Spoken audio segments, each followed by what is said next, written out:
یہ آزادی ہے۔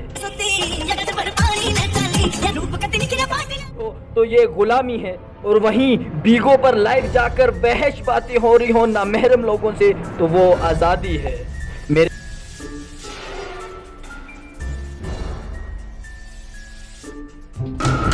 تمام دیکھنے اور سننے والوں کو السلام علیکم، میرا نام ہے سہیب طول اور آپ دیکھ رہے ہیں تو آج عورت مارچ کا حامی ہر مرد، ہر عورت لبرل ہے۔ آج اللہ کی قسم تو ختم ہے، میں خدا کی قسم تیرے خوابوں میں آؤں گا، تو دیکھی ہوتا ہے۔ اور اس آزادی کا مطلب ان لوگوں میں سے کسی کو بھی نہیں پتا، یہ بس چلنا چاہتے ہیں امریکہ کے نقش قدم پر۔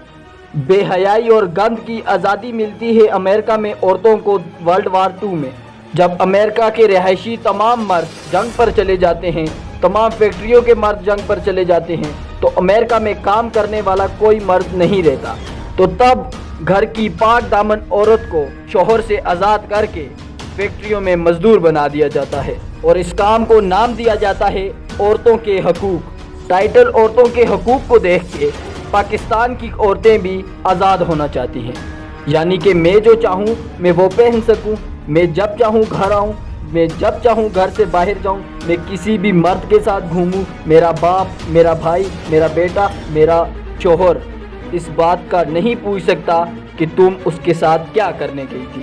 لبرل قوم کے مطابق اپنے شوہر، بھائی، باپ، بیٹے کے آگے کھانا رکھنا یہ غلامی ہے، لیکن یہی عورت باہر کسی 5 اسٹار ہوٹل میں، کسی گاڑی میں، کسی جہاز میں، کسی نامحرم کے آگے روٹی پروسے، کھانا پروسے، تو وہ غلام نہیں، آزاد ہے۔ یہ عورت اپنے شوہر یا بچوں کی خدمت کرے تو یہ غلامی ہے، اور کسی 5 اسٹار ہوٹل میں یہی عورت کسی نامحرم کے پاؤں دبائے تو وہ آزاد ہے۔ یہ عورت گھر کی چھت تلے اپنے شوہر سے بات کر رہی ہو تو یہ غلامی ہے، اور وہیں بیگوں پر لائیو جا کر بحث باتیں ہو رہی ہوں نامحرم لوگوں سے، تو وہ آزادی ہے۔ میرے بھائیوں، وہ آزادی ہے لبرل قوم کی نظر میں، وہ آزادی ہے، حقیقی آزادی ہے۔ اس عورت کا بھائی اس کے سر پر چادر دے تو غلامی ہے، باپ اچھی نصیحت کرے تو غلامی ہے، شوہر غلط کام سے روکے تو غلامی ہے، بیٹا پردے کا کہے تو غلامی ہے۔ لبرل قوم کا نعرہ ہے آزادی، مارچ ہی آزادی ہے، یہ آزادی ہے۔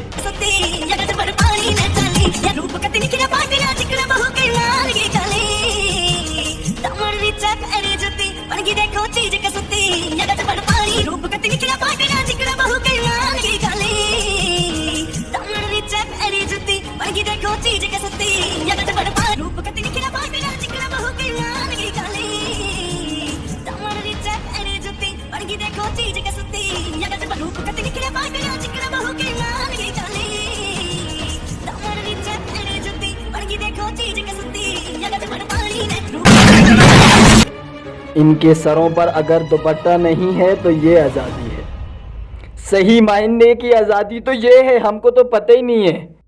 اللہ تبارک و تعالیٰ نے اتنے فخر سے سورۃ 3 کی آیت میں فرمایا، لَقَدْ خَلَقْنَا الْإِنسَانَ فِي أَحْسَنِ تَقْوِيمٍ، یقیناً ہم نے انسان کو بہترین ساخت میں پیدا کیا، پھر یہ انسان ہی کیوں اتنا بدترین ہے؟ تو پھر اللہ جل جلالہ اگلی ہی آیت میں فرماتے ہیں، ثُمَّ رَدَدْنَاهُ أَسْفَلَ سَافِلِينَ، پھر ہم نے اسے سب سے نیچی پست ترین حالت میں لٹا دیا، یعنی کہ یہ انسان اگر گمراہ ہوگا تو اس سے بڑا گمراہ کوئی نہیں، اگر یہ سچا ہوگا تو اس سے بڑا سچا کوئی نہیں۔ لیکن غور کریں، اللہ تبارک و تعالیٰ نے یہ 2 آیات 3 قسمیں کھانے کے بعد نازل کی، وَالتِّينِ وَالزَّيْتُونِ وَطُورِ سِينِينَ وَهَٰذَا الْبَلَدِ الْأَمِينِ، انجیر اور زیتون کی قسم، طور سینا کی قسم، اور امن والے شہر مکہ کی قسم۔ پھر جا کر اللہ فرماتے ہیں، لَقَدْ خَلَقْنَا الْإِنسَانَ فِي أَحْسَنِ تَقْوِيمٍ، اور یہ وہی انسان ہے جو آج نافرمان ہو گیا، جسے جنت سے نکال کر زمین پر پھینکا گیا۔ اس انسان کو سوچنا چاہیے تھا کہ یہ سزا ہے زمین، لیکن یہ زمین کو ہی جنت بنانے لگ گیا، لیکن یہ نافرمان ہوتا چلا گیا، یہ جدید ہوتا چلا گیا۔ اس نے زمین کے ذروں میں سے ایٹم کھوج نکالا، اس نے لوہے کے ڈھانچوں کو ہواؤں میں اڑایا، اس نے کیا کیا کہ پہاڑوں کو چیر کر بیچ میں سے راستے بنائے، اسے زمین پسند نہیں آتی، یہ چاند پر چلا جاتا۔ یہ انسان کہتا ہے کہ زمین خراب ہو چکی، اب مریخ پر جاؤں گا، میں کیا کروں کہ دوسری گلیکسیوں میں زندگی ڈھونڈ کر لاؤں گا۔ یہ اتنا ہواؤں میں اوپر جا رہا ہے اور انسان سوچتا ہے کہ جبریل کہیں گے کہ جنت سے نکلا ہوا واپس آ رہا ہے۔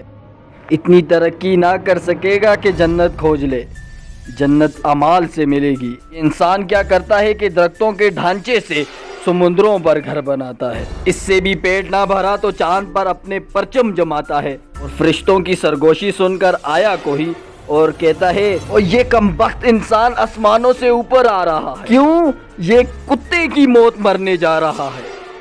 تو عورت آزاد ہے اپنے گھر میں، پردے میں، محرم لوگوں کے درمیان۔ عورت لش کھائے اور یہ ٹائٹ جینز کپڑے پہن کر بازاروں میں جائے تو اسے آزادی نہیں کہتے۔ اسلام کا حکم تو یہاں تک ہے کہ اگر کسی محرم عورت کو بھی دیکھ کے تمہیں وسوسہ آئے تو اس سے بھی پردہ کرو، اسے کہو کہ مجھ سے پردہ کر۔ اور آج کل کیا ہوتا ہے، سگی خالہ سے نکاح پڑھائے جاتے ہیں اور ان سے سوال کرو کہ بدبخت یہ کیا کیا تو نے، تو جواب آتا ہے عشق ہو گیا۔ اور اس عشق نے اتنا کمبخت بنا دیا، اتنا بغیرت بنا دیا کہ محرم اور نہ محرم کا فرق نہ رہا، تمیز نہ رہی۔ اقبال نے انہی کاموں کو دیکھ کر فرمایا تھا کہ اب دور آیا ہے بے حیائی کا۔ اب آپ سے ایک میں سوال کرتا ہوں کہ یہ جو اسکرین پر آپ کو رنگ نظر آ رہے ہیں تو ان میں لال رنگ کون سے نمبر پر ہے؟ سب کا جواب صحیح ہے، لیکن اسکرین پر پیلا رنگ کون سے نمبر پر تھا کیا آپ جانتے ہیں؟ اور میں یقین سے آپ کو کہہ سکتا ہوں کہ آپ لوگوں میں سے کسی کو اس رنگ کا نمبر یاد نہیں، کیونکہ آپ وہ دیکھنا ہی نہیں چاہتے تھے، آپ کو وہ دکھایا ہی نہیں جا رہا تھا۔ اور آخر میں بات ختم کروں گا کہ آج ہم کو اسلام نہیں دکھایا جا رہا، ہمیں بے حیائی دکھائی جا رہی ہے، ہمیں فحش چیزیں دکھائی جا رہی ہیں، تو ہمیں بھلا کیوں یاد رہے گا کہ ہم غزوہ ہند کے لیے پیدا ہوئے۔ امید ہے آپ کو یہ ویڈیو اچھی لگی ہے تو ویڈیو کو لائک کر دیں، شیئر کر دیں اور چینل کو سبسکرائب کر دیں۔ اب میں ملوں گا آپ کو ایسی ہی علمی ویڈیو میں، تب تک کے لیے اللہ حافظ۔